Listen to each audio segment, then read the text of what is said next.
Magandang araw po muli sa inyong lahat, mga kasing like-minded, mga kapatid. Welcome back po dito sa ating panibagong sharing tungkol nga po sa libro na Jesus My Autobiography. So ano nga ba itong panibagong sharing na ibibigay ko sa inyo? At yun po ay tungkol sa getting to work. Kaya ano pa bang hinihintay natin? Kaya tara po, umpisa na po natin.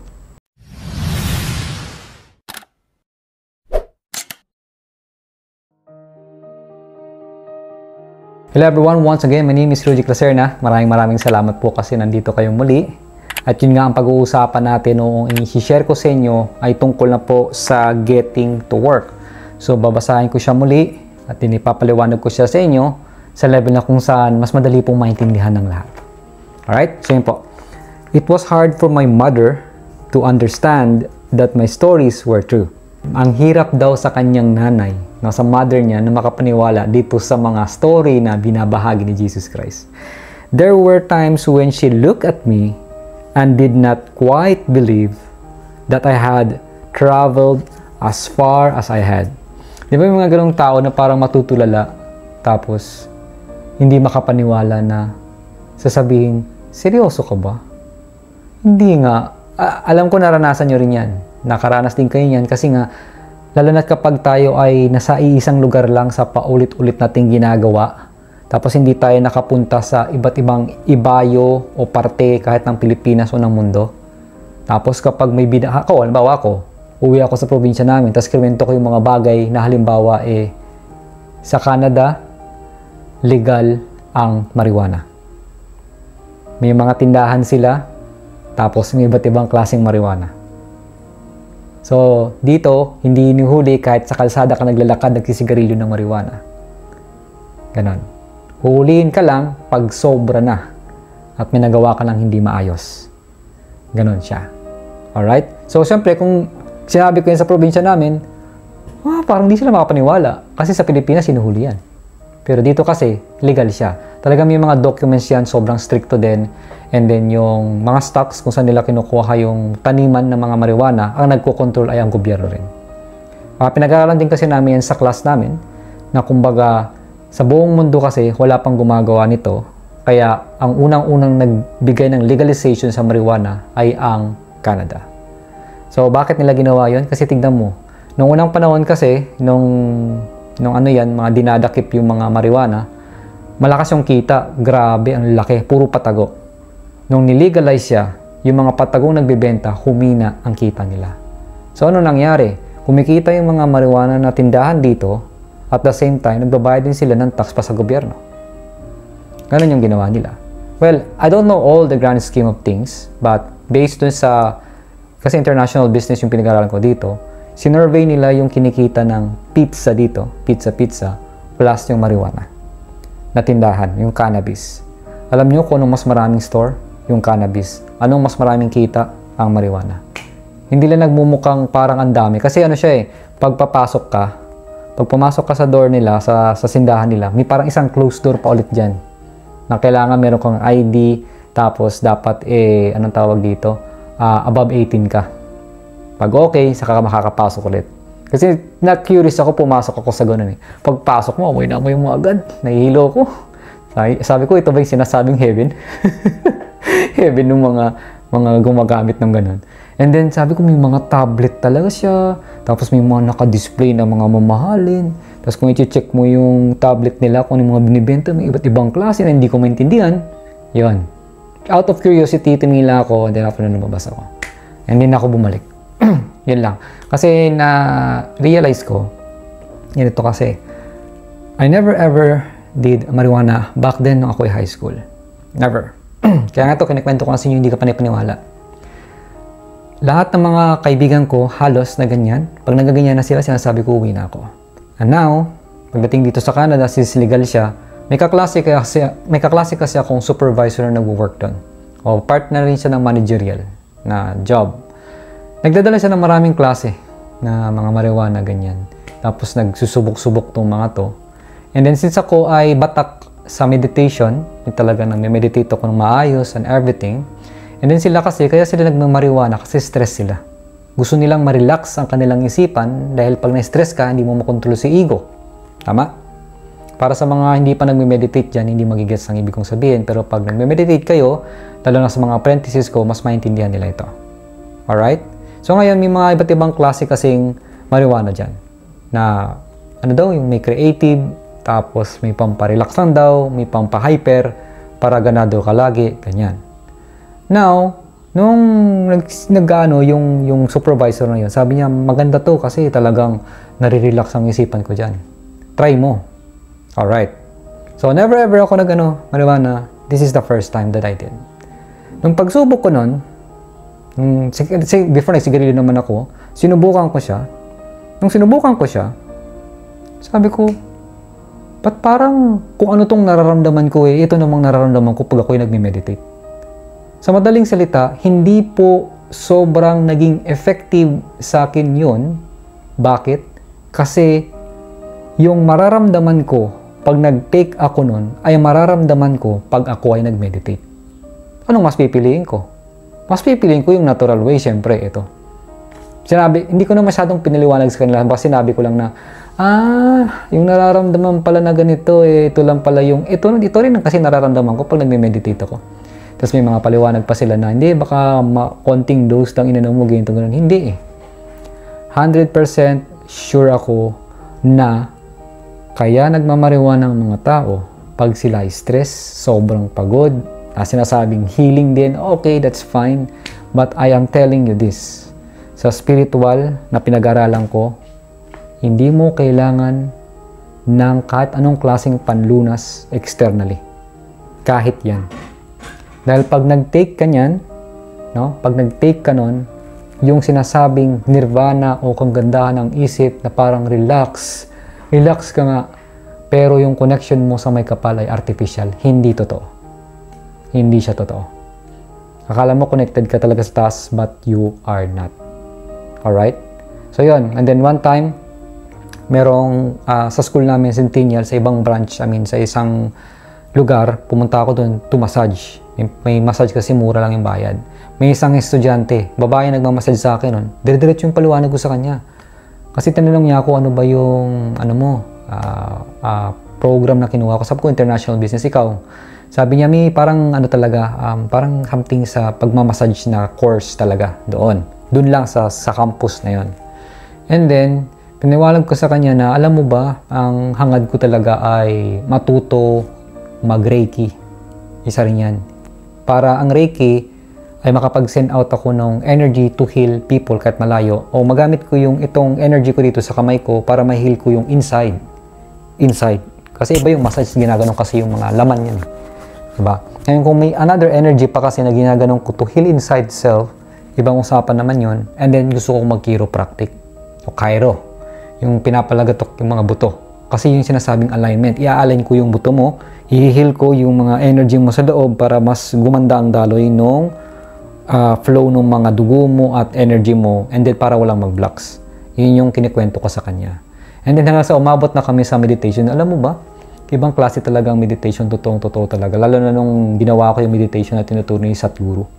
Sabi ko gano'n, aware din siya, yung babae. Kaya sabi ko, nung nag-take ako ng marijuana, sabi ko talaga na walang kwenta Kasi yung effect ng marijuana sa akin, ay kung anong effect talaga nung ginagawa ko pag ako'y nagme-meditate.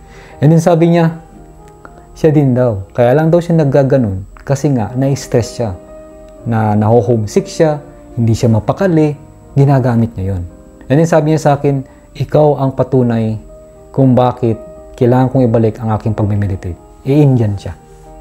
Yan. So yun yung mga real life experience na hindi ko pa napapaliwanag sa inyo na hindi talaga kailangan ng any kind of external things.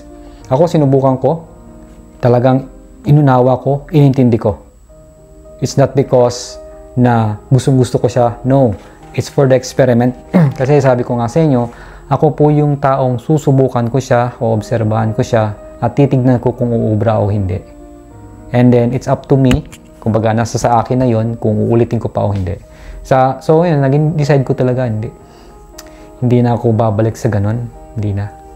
One time lang yun, then wala na. Kasi, may mga explanation din, Yung mga explanation din, kayo na po bahala kung maniniwala kayo, hindi. Na merong certain thing dito sa mind natin na once na ikaw ay nag-meditate at natap mo yung energy na yon, gagana yung parang effect na binibigay sa yung epekto ng marijuana. Meron dito sa mind natin. Kung mga external things kasi, pag ginagamit mo yan, is just to help you to activate it unnaturally. Hindi natural na way.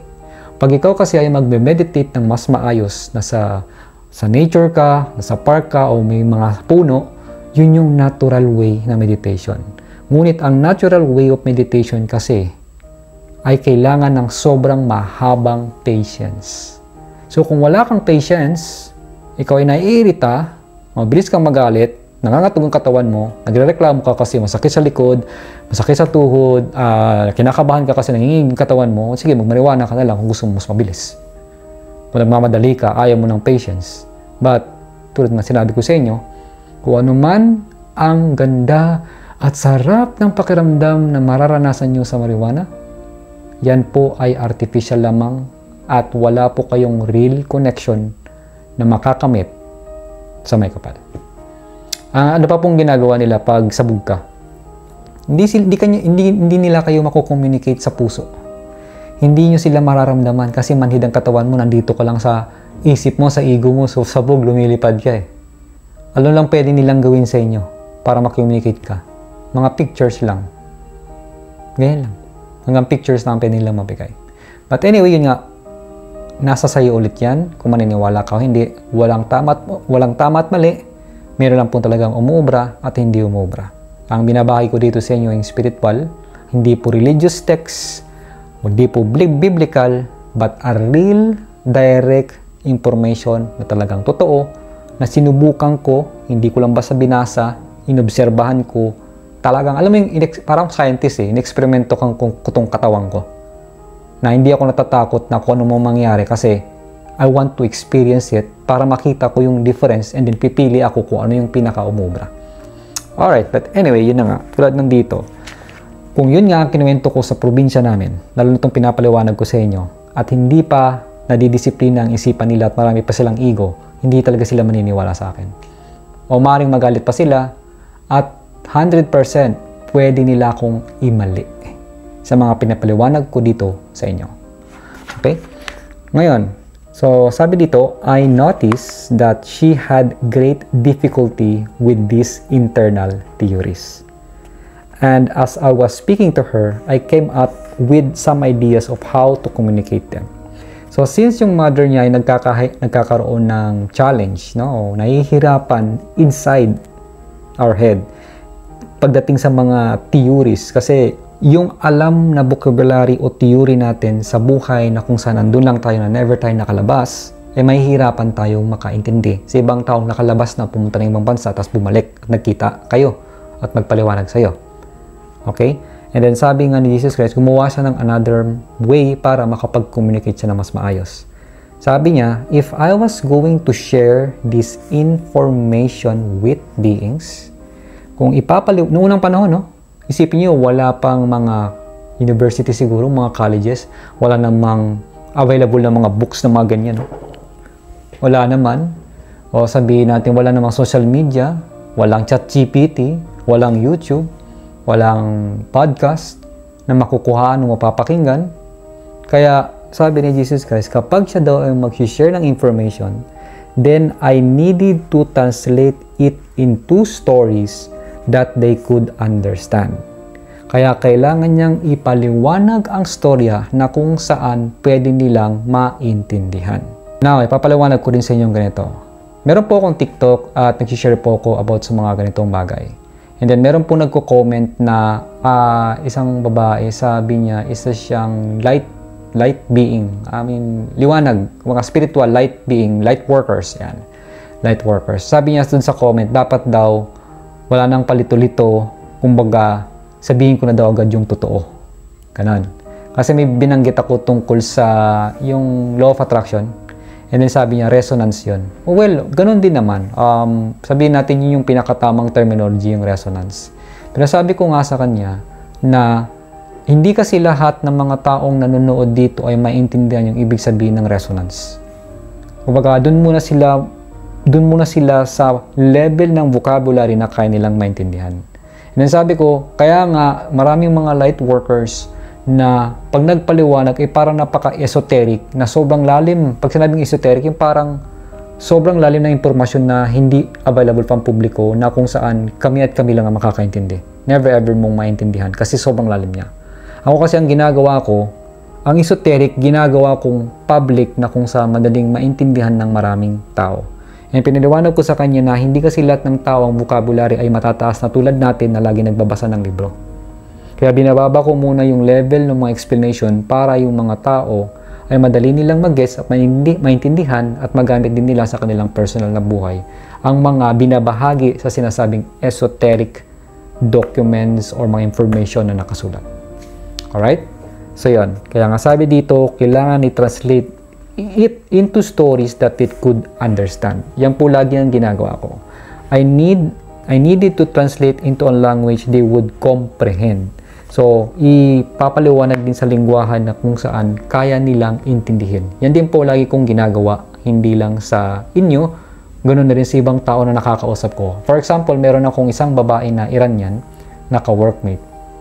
Isipin, Iranian yan na hindi po yan Pilipino. Meron din akong ka-workmate na Indian. Alright?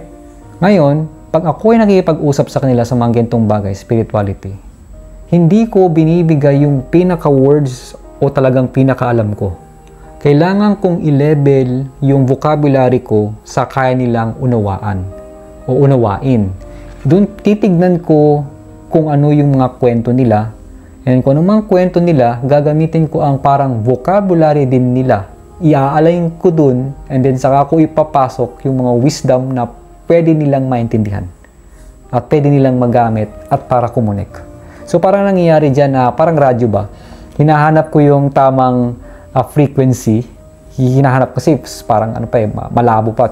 Gumagano'n kasi, di ba? So pag nahanap ko ng tamang frequency sa kanya, ito na yung mga dapat words na bibigay ko sa kanya.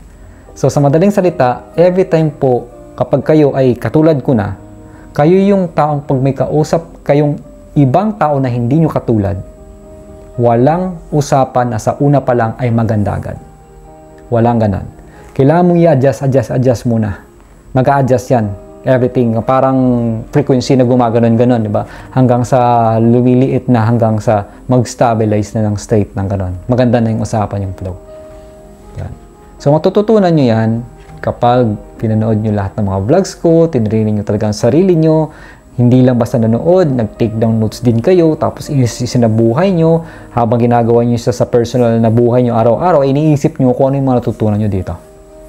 Ayan. So, maraming mga aspeto sa mga trainings, but kung gusto nyo talaga mangyari din ng ganun, maganda kung mapanood nyo lahat ng mga vlogs na ibinabahagi ko dito. I know, marami, kaya nga doon papasok yung what is your willingness to accept the change? At kung hanggang saan ba ang patience mo? Dahil ako din, ganyan din. Nung nakita ko yung lahat ng trainings, ang dami, sobra, grabe, as in, na kailangan mong pakinggan. Sobrang dami talaga. Pero nagawa ko siya. Along the way, one step at a time, paisa-isa. Hanggang sa nakaabot na ako sa ganito ako na nagbabahagi sa inyo. Alright, so yun. Over the next month, I began to develop what you call parables. Parables, mga mga kakaibang mga words yan eh. Stories about different things that related the principles but were easily digested. Ito yung mga story na kakaiba o ibang bagay pero relate dun sa prinsipyo at madaling madigest o maunawaan o matanggap ng kanilang isipan o ng kanilang katawan. The minds of these beings around whom I live, they had lived simple lives with little adventure. Kasi yung mga isipan ng mga taong nakakasama niya o kung saan sila nakatira ngayon, ay namumuhay lang kasi ng simple at hindi naman nakaranas ng adventures talaga na maggarabo o grabe. Simpleng adventure lang kasi ginawa nila. Kaya hindi nila maintindihan, could not understand these concepts. So, I started to take some time each day to fabricate. Okay, dyan na po Kaya imagine niyo to. Si Jesus Christ, pinabricate niya yung mga words sa madaling salita. Kailangan niyang mag-imbento ng mga words na madaling maintindihan ng mga tao. dito nyo mas maintindihan kung bakit sa mga Bible o yung taong hindi talaga kilala si Jesus Christ ay nagsulat ng Bible at nasulat yung mga sinasabing demons at mga hell and so forth. Alright? Dito nyo yun mas maintindihan kung bakit siya nangyari. Number one, finabricate niya. Bakit niya finabricate? O laging sinasabi ko sa inyo, bago ko siya basahin, di ba? Sinasabi ko lagi na babasahin ko siya sa level na kung saan madaling maintindihan ng lahat. Ayan. Okay? So, sabi niya, finabricate niya. Bakit? Bakit niya finabricate yung mga stories tungkol sa principles that are quite sophisticated? Mga prinsipyo na sobrang malalalim talaga ang mga words. Ako, marami akong mga alam din na malalalim na words, pero hindi ko alam, nakaka-automatic na ako na nako-convert ko siya. Hindi naman sa hindi alam eh. Ang awareness ko talaga, kaya ako nahasa na mag-translate sa inyo ng mga sophisticated words at kaya ko gumawa ng story na kung saan madali ninyong maintindihan, yun ay dahil ako ay sobra pa lang na well-trained itong isipan ko sa pagta-translate ng Japanese to Tagalog. Dahil nung ako ay nagta-translate ng Japanese, may mga words ang Japanese na walang equivalent sa Tagalog, wala ring equivalent sa English. So, anong gagawin ko? Kailangan kong gumawa ng another word o mag-fabricate ng word na equal doon sa meaning o gustong ipahayag ng salita sa Hapon. Yun po yung ginagawa ko. Kaya noong una nga, kinakabahan ako. Sabi ko, mag-iimbento ba ako dito? Hindi naman yung pinakagustong sabihin. Sabi ko, teka, ito yung word. Parang iba. Wala talaga. Lalo na yung mga terminology sa mga factory before. Hindi talaga. And then, tinatanong ko yung mga Japanese, ano ba yung meaning ng word na to? Then, ipapaliwanag nila sa akin kung anong ibig sabihin nun. So, pag napaliwanag nila lang meaning yung word na yun, saka ko siya gagawan ng another equivalent meaning sa Tagalog. Ipapaliwanag ko siya hanggang sa matumbok ko kung ano yung pinaka-word na. So, doon pala talaga ako nahasa. Kaya ako ganito magpaliwanag din sa inyo. Alright? So, yun. Sabi din dito ni Jesus Christ, and I had to turn them into everyday language and with symbols ordinary beings would understand. So, everyday niya palang ginawa ito yung lingwahe na to and yung mga simbolo para madaling makuha nga ng mga ordinaryong katauhan. Tapos sabi niya, I returned to work.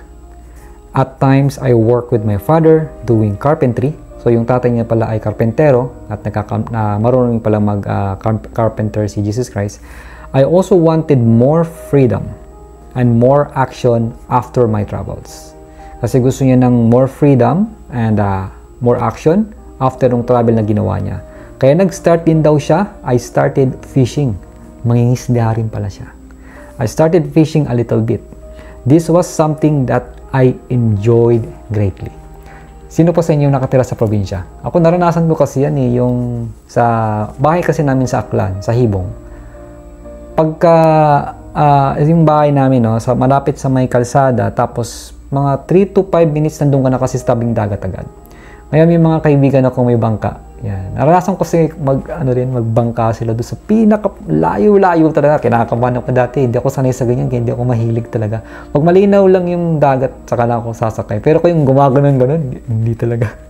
Yan. So, naranasan ko rin yung ganito. Tapos kung paano siya nangingisda sa sobrang lalim talaga. Sa sobrang lalim na tubig dun sa dagat. Pero maganda pala talaga ang pangingisda. Pero yun nga, ipapaliwanag ko rin yan soon kung bakit. May mga explanations kasi yan eh.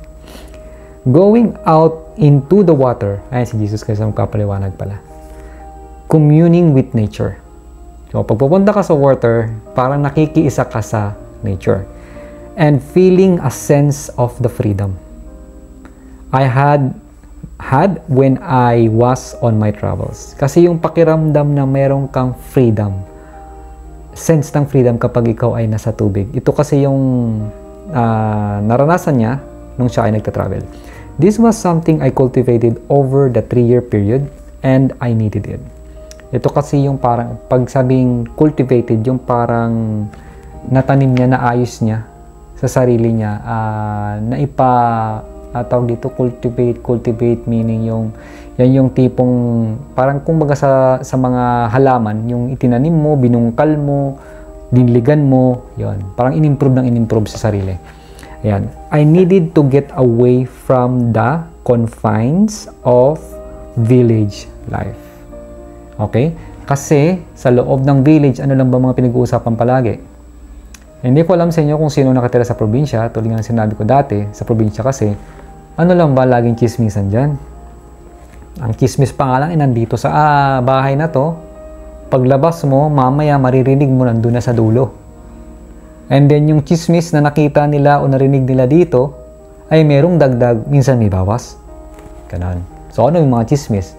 Positive ba? No. Iba-iba yung mga mindset ng mga o paano nila pinerceive, inintindi, binigyan ng meaning at unawa yung bawat chismis na narinig nila. Kaya nadadagdagan at nababawasan. May nagagalit, may nag-agree at meron din di nag-agree. Kaya halo-halo kasi hindi align ang isipan. Okay? And I needed to get away from these confines of women. Ayan, gusto rin palang lumayo ni Jesus Christ sa mga confines ng mga kababaihan. Hindi to dahil sa sense of judgment. For indeed, I love the woman in my life with great emotion and great strength.